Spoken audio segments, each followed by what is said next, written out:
Sa ngala ng Ama, ng Espiritu Santo, Amen. sumainyo ang Panginoon. At sumainyo rin.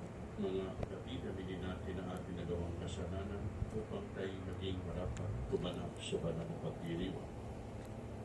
Inaamin ko Sa makapangyarihang Diyos at sa inyong mga kapatid, nalukha ako ng kasala sa isip, sa salita at sa gawa, at sa aking pagkukulang.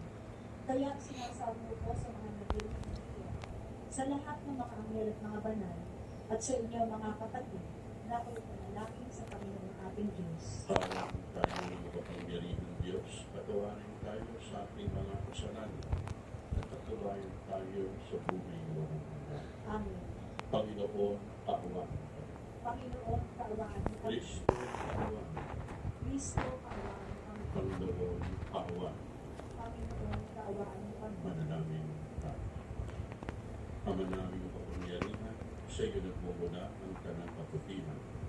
Pagbigyan mo ang aming mga kahilingan, na sa iyong patnubay, ang iyong mga kinalulugnan ay aming mapag-isipan, at sa iyong pag-akay, ang mga ito ay aming kumpanan.